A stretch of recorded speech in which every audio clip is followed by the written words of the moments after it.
Cute রাজকুমারী ও ভয়ঙ্কর দানবের বন্ধুত্ব। অনেক অনেক বছর আগের কথা।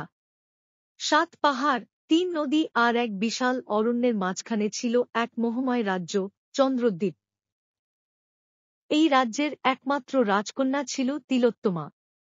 তিলোত্তমা ছিল অপরূপ সুন্দর, তার মুখে শিশির ছোঁয়া হাসি, চোখে বিস্ময়ের আলো, আর মনে ছিল অফুরন্ত কল্পনার জগৎ।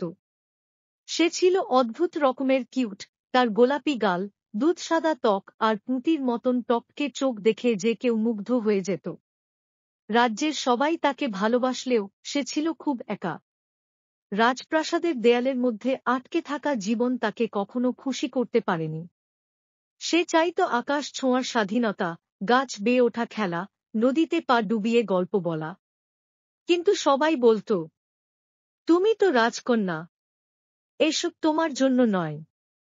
কিন্তু তিলোত্তমা জানত, সত্যিকারের রূপকথা রাজপ্রাসাদে নয়, লুকিয়ে আছে প্রাসাদের বাইরে কোথাও, হয়তো গহীন জঙ্গলের কোনো রহস্যময় গুহায়। একদিন ভোরের আলো ফোটার আগে তিলোত্তমা পালকের মতো হালকা পায়ে প্রাসাদ থেকে বেরিয়ে পড়ল। সে চলল চন্দ্রবনের গভীরে, যেখানে কেউ যেতে সাহস করত না। কারণ সেই জঙ্গলে নাকি বাস করে এক ভয়ঙ্কর দানব, আলগোর। রাজ্যের লোক বলত, আলগোর নাকি মানুষ ধরে খায়, তার গর্জনে গাছ কাঁপে, আর তার চোখে আগুন জ্বলে। তিলোত্তমা এসব কথা বিশ্বাস করত না। সে ভাবত, যে কেউ ভয় পায় তাকেই আমরা দানব বলে ডাকি। জঙ্গলের এক পাথরের গুহার সামনে দাঁড়িয়ে সে সাহস করে ডাকল, এই যে, তুমি কি আছো? আমি তোমার সঙ্গে বন্ধুত্ব করতে এসেছি। গুহা কেঁপে উঠল।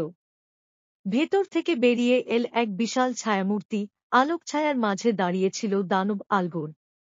তার চোখ জ্বলজ্বল করছে, দাঁত পাহাড়ের মতো, আর শরীর যেন রাতের মতো কালো।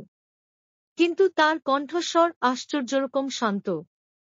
তুমি ভয় পাচ্ছ না? তিলোত্তমা হেসে বলল, ভয় তো সবাই পায়, কিন্তু ভয় পেলে তো বন্ধুত্ব হয় না। আমি একা, তুমি একা, চলো বন্ধু হই। সেই দিন থেকেই শুরু হল এক অদ্ভুত বন্ধুত্ব, রাজকুমারী তিলোত্তমা আর ভয়ঙ্কর বলে পরিচিত দানব আলগোরের মধ্যে। তারা প্রতিদিন গোপনে দেখা করত।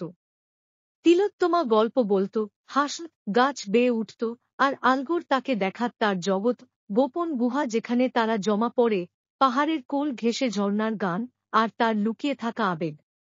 আলগোর একদিন বলেছিল, আমি ছোট থাকতে খেলতে চাইতাম, গল্প বলতে চাইতাম। কিন্তু সবাই আমায় ভয় পেত, আর আমি একদিন একাই হয়ে গেলাম। তিলোত্তমা হাত ধরে বলেছিল, তুমি দানব নও, তুমি শুধু ভিন্ন। আর ভিন্ন হওয়া মানেই ভয়ঙ্কর হওয়া নয়। সেই দিন তারা আকাশে চেয়ে বলেছিল, চলো আমরা এমন এক পৃথিবী গড়ি, যেখানে ভয় নয়, বন্ধুত্ব থাকবে।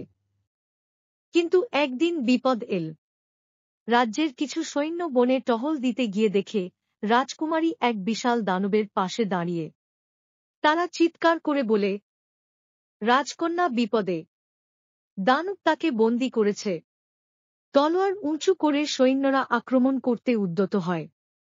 ঠিক সেই মুহূর্তে তিলোত্তমা সামনে এসে দাঁড়ায়, হাত তুলে চিৎকার করে বলে, থামো, ও আমার বন্ধু। ও আমাকে কোনোদিন কষ্ট দেয়নি, বরং ওই আমায় সত্যিকারের ভালোবাসা দিয়েছে। রাজা খবর পেয়ে সেখানে আসেন। নিজের মেয়ের চোখে সাহস আর সত্য দেখে তিনি চুপ করে যান। তিনি আলগোরকে দেখে ধীরে বলেন, তুমি যদি আমার তিলোত্তমার বন্ধু হতে পারো, তবে তুমি আমারও বন্ধু। ভয় নয়, বিশ্বাসী রাজ্যের শক্তি। সেই দিন থেকেই আলগোর আর দানব নয়, সে হয়ে উঠল চন্দ্রদ্বীপের পাহাড়রক্ষক। শিশুরা তাকে ভালোবাসতে লাগল। তারা বলে, আলগোর নাকি রাতে তারা এনে দেয়, আর গল্প বলতে বলতে ঘুম পাড়িয়ে দেয়।